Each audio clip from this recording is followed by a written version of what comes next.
Alright, y'all. So as the evening after the Golden State Warriors beat the Cleveland Cavaliers, and everybody is going nuts, essentially just saying that KD has ruined the league. He created the super team, went to a team that was already an awesome team that had beat him the year before. Stephen A. Smith has made it a point to constantly bring this up.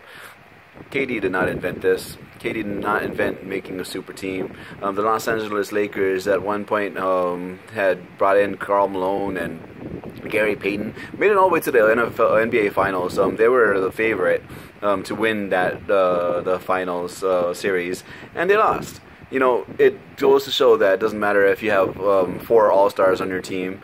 How many Hall of Famers were there? 4 Hall of Famers, 4 NBA talent, 4 NBA perennial All-Stars, and they lose in the finals. It's all about chemistry. It's all about, who can build the best team. The San Antonio Spurs are notorious for not having like superstars. Yeah, Tim Duncan was a superstar. David Robinson was a superstar. But I mean, when you look at the other players on the team, you have your Monty Ginobili's and your Tony Parkers, and you have a whole bunch of other role players. You have your Danny Green. You have your Robert Horry. Whole bunch of role players that surrounded like your superstar. And then you only had one superstar on your team, and you surround yourself with role players. That's the general format of what builds a champion, not having a whole bunch of all-stars. This one is a little bit different. So you have a superstar on the Golden State Warriors team in Steph Curry. You can't really call the other second half of the Splash Brother a superstar because he's a spotty shooter. You'll see him make record amounts of threes, and you'll see him suck at threes every once in a while. But he's an incredible defender. He's a role player. Same thing with Draymond Green. Same thing with Iguodala. They're all role players. So you had one superstar, and you brought in one more superstar. So now you have 2 superstars on a really, really good team. The chemistry clicked because of the fact that KD is not a selfish player. He is not a selfish superstar. He can share the spotlight with another person. Steph Curry is also a selfless player. He didn't care that he had to give up the limelight. He actually looked like he was congratulating KD about winning the NBA Finals MVP today. Kudos to them, because not all super teams that are built are going to look as good as they have looked all season.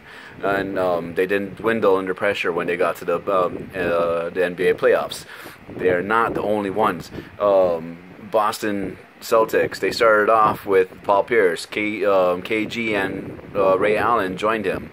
And then they got Rajon Rondo. So there was actually 4 All-Stars on that team.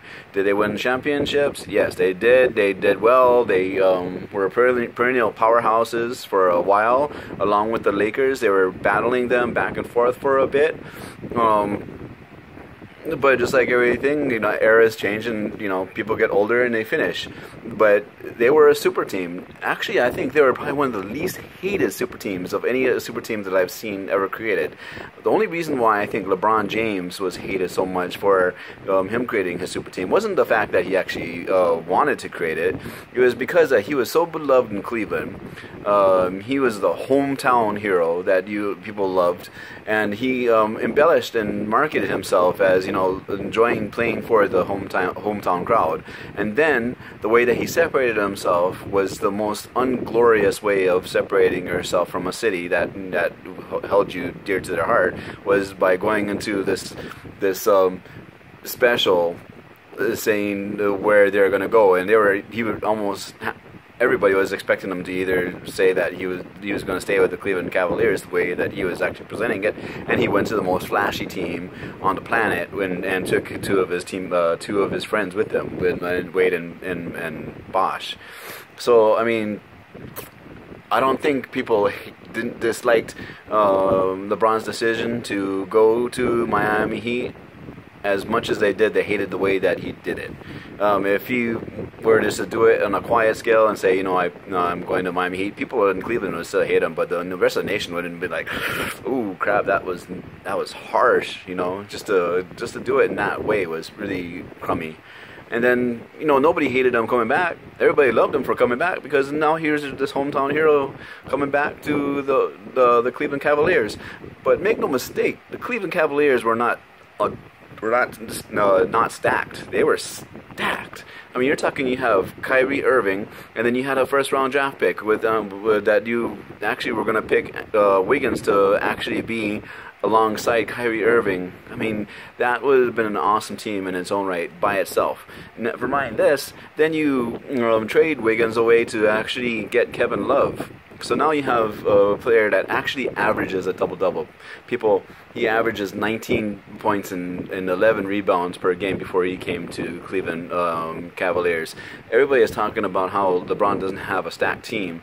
He has a stacked team. And then after he wins his first championship, Tristan Thomas goes in to actually get a contract extension, and he asks for $80 million. Gilbert's like, I don't know about this. I don't think we're going to be able to sign him. And then, of course, LeBron James is like, well, if you don't sign him, we're going to have some issues because I want this guy on my team. They could have gotten themselves another player other than Tristan Thomas that could have probably been a highly impactful player. LeBron wanted him on the team, and rightfully so, because Tristan Thomas last year actually showed himself as a player that is willing to dig deep and get the rebound and get the actual defense, get some decent defense coming along. You can blame LeBron's decision for not increasing their ability to be better for his decision to wanting the team to stay intact as much as it was, so that they can repeat back another championship. You can call it what you want. I don't think that LeBron James is the greatest of all time. We can save that for another video. But he impacts his team's decision more than any other player probably in the NBA, other than what Kobe Bryant used to do with the Los Angeles Lakers. So all you guys that hate on KD, he made an absolute best decision for his career. He made an absolute best decision for the Golden State Warriors, and they went on to cruise to win an awesome championship. And for East side, nobody had in doubt who was going to be the East champion. Nobody had a doubt. Maybe Chicago Bulls would have been a nice challenge if Rajon Rondo didn't go down, but there was nobody that thought that